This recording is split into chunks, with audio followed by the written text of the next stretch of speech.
Hey, what is up, everybody? This is Steve the Breach coming to you with the Monday Night Raw 5-point preview. Tomorrow night's going to be a big edition of Monday Night Raw. Honestly, I think everything is going to be built around, what the hell happened with the club beating up on John Cena. We got to see the club come out and take out the New Day on SmackDown.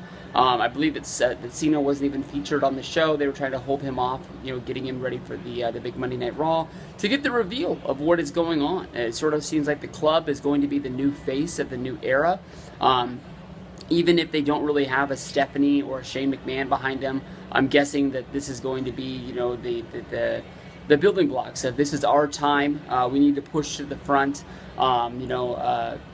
Cena basically said it, that, there seems to be a new era going on in WWE right now, and, if there's going to be a new era, he's the oldest dog on the block, and he's the biggest and baddest. If somebody wants to take over being the top guy, you need to go through him. Honestly, I love the fact that AJ stepped up to the plate. I was going bananas, and I thought that it was a really cool moment, but I think that, honestly, people aren't going to respect Roman Reigns until Roman Reigns steps up to John Cena to say, this is my block. And maybe people aren't ready to see that. Maybe WWE sort of sees that, and that's why they're holding that back. Maybe they want that to be a WrestleMania moment or something like that. But that is something that I'm thinking about. Monday Night Raw preview has a bullet point basically saying that, is John Cena part of the new era?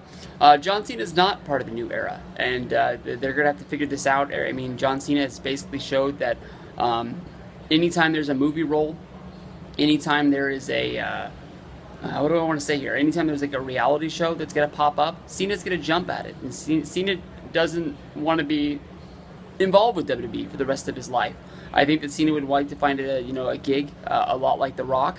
He talked a lot of shit about him, but I think honestly at this point, I think that Cena would get out if there was a jumping off point to there. So that is why we need to embrace the Roman Reigns, the AJ Styles, and everybody else that's out there. From there, we'll move over to the women's division. They're talking about the fact, does Becky Lynch and Natalya run the Divas division? No, they don't, because they don't have the women's championship as of right now. That holds right now with Charlotte. Charlotte, of course, has the backup in Dana Brooke, and Becky Lynch and Natalya have not been able to sort of be able to move to the forefront. They haven't been able to get one over on Charlotte and Natalya. So I'm sorry, Charlotte and Dana Brooke. I think that they're setting up for nothing really much more to go to there, but I guess they're setting up a tag team match. It's going to be what it's going to be. Still waiting to see Sasha Banks. At least Sasha Banks, I heard, got to wrestle on an episode of, I can't remember if it was Superstars or if it was Main Event. Why they're holding her off of Monday Night Raw, why they're holding her off of SmackDown, I've got no idea. She's got big dollar signs written all over her. I think that she is going to make a lot of money and be a really big spot in the women's division. For some reason, though, they're trying to hold her back. Maybe they're trying to give her that big SummerSlam moment. I'm not sure. Last week, let's just say it like this. There's no kind way to say this. The pussy of the week goes to Seth Rollins.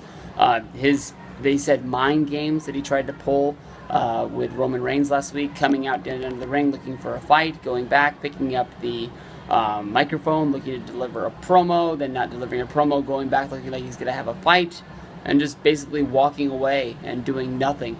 Roman Reigns just left in the ring holding the belt over his head. Maybe they're trying to get rid of the babyface pop that Rollins has gotten since his return. People seem to love this guy. I believe it's their own fault for putting up the episode of WWE 24 showing Rollins' recovery and how nice of a guy this guy is, how he gives back to the world of wrestling, trying to make the next era of stars with his wrestling camp, as well as training to become the next guy. So I don't know. I mean, maybe they're just trying to get rid of those. I want to see Seth Rollins be Seth Rollins. It is what it is. There we go to all the guys that are in the Money in the Bank briefcase match. Who's going to be getting momentum out of that? As of right now, they've only got 6 guys in there. Last week, one of the big bullet points was they were going to put a 7th guy in there. I don't know if that's going to be good old Bray Wyatt, or I don't really know who else could fill that last spot. There doesn't really seem to be anybody else that is out there. But, you've got, who is this? Hold on, can I name the guys in there? Let me close my eyes. We got Cesaro, we've got Kevin Owens, we've got Sami Zayn, Chris Jericho, Just screwing me up here. You got Alberto Del Rio, Dean Ambrose. I think I just named 6 guys. They're all in there. It's going to be a fight. I think Kevin Owens is everybody's pick to win this deal. I don't really know anybody picking anybody else. Maybe we could have Kevin Owens show up at UFC 200, taking out Brock Lesnar and using that as his Money in the Bank briefcase, sort of thing. So he's the real prize fighter of the WWE. I'm not sure. We've also got its last bullet point, which is honestly a very minor feud that I doubt anybody's really talking about, Titus versus Rusev.